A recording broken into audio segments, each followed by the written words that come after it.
Good afternoon, RCS families. Today, what I would like to show you is an example of what the learning schedule will look like for every grade level.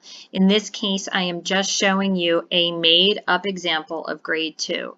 This is not necessarily what grade 2 students will get, but it is the format that every student will see when they go to get their schedule for the day.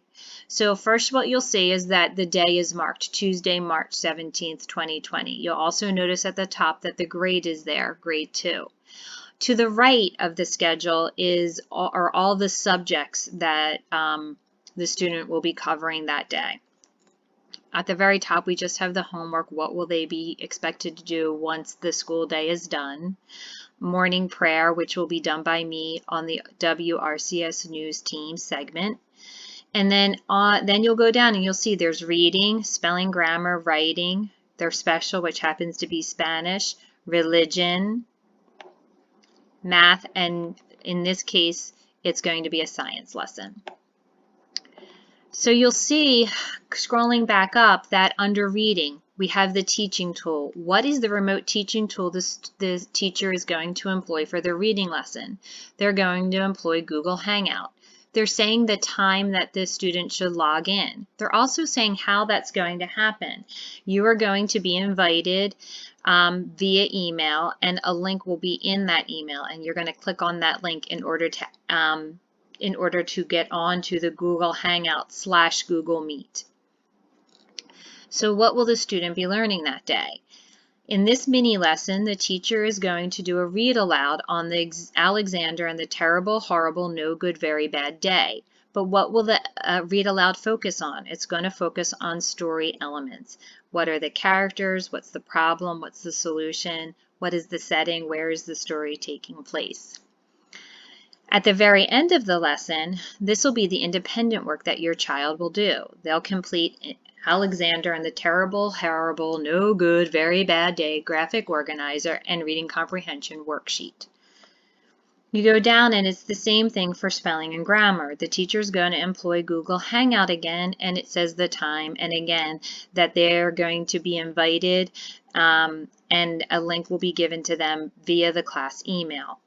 What are they going to be learning? They're going to be learning OI and OY words. The teacher will build understanding through picture identification cards. That will all be done online, and the teacher and the students will be given an opportunity to answer questions and to ask questions.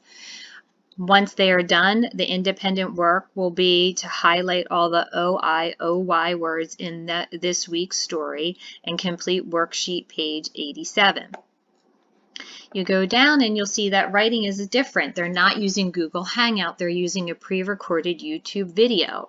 When can that be done? At the student's convenience. So that means if you have a lot going on within the home, writing can be done later in the day. But what is the objective? Students will be able to write a personal narrative on a bad day.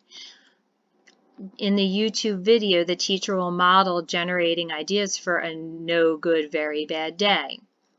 Then the student will independently generate ideas using a graphic organizer, ideas that would be good for a personal narrative of their very own bad day. You'll see that in religion, again, we're using a YouTube link, and the teacher is going to have a pre-recorded video lesson that will help build understanding of the Trinity, how God reveals himself to us as God the Father, God the Son, and God the Spirit. The assessment is a little simpler. This time, the students are just asked to share in their own words what they learned from the lesson to a parent, just to share what is it that they learned about the Trinity through the teacher's video link. And they'll be asked to complete the Shamrock coloring sheet. For math, there are two teaching tools being used. The MyMath Online video activity and the Google Hangout feature. You'll see that the Google Hangout time is 11 o'clock.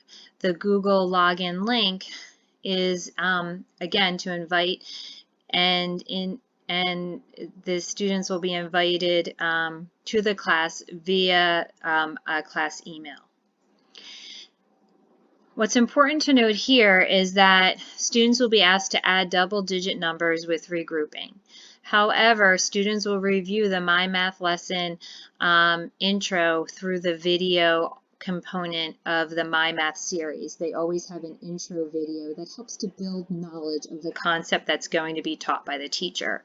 So that will be done prior to going on to the Google Hangout.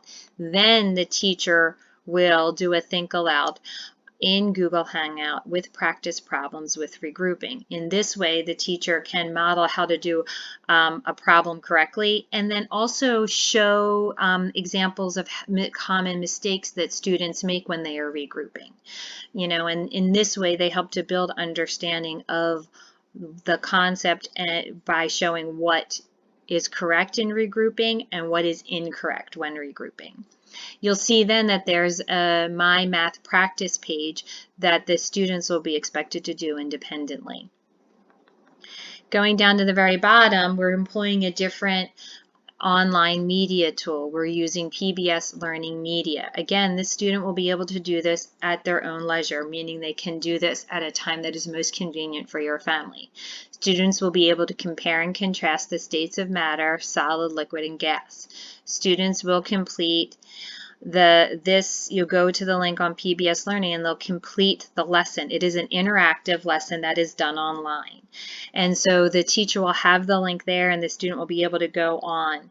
When the student goes on, they will be able to go page by page on PBS Learning, and it's got the lesson uses a lot of different types of learning, meaning that there's a video embedded into this lesson that the kids just click on. There'll be opportunities for them to respond to questions in small little boxes. And then there will also be some experiments that the students will be able to take part in. So this is a really cool feature. This would probably be something that would be used for at least 2 of the science lessons during the week, because it will take longer than a typical 45-minute lesson. But it's just an example to you of what their schedules may look like and what would be expected of them.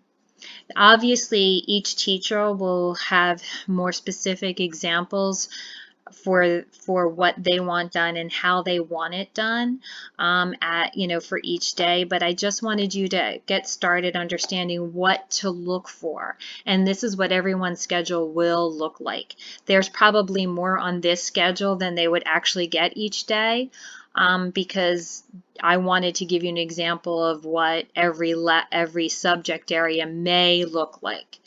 So this is just a start, but I hope it's building your understanding of what the remote learning will look like. As I said, this is the schedule every class is going to get, but the content within the schedule will be different based on what each class is learning. Thank you.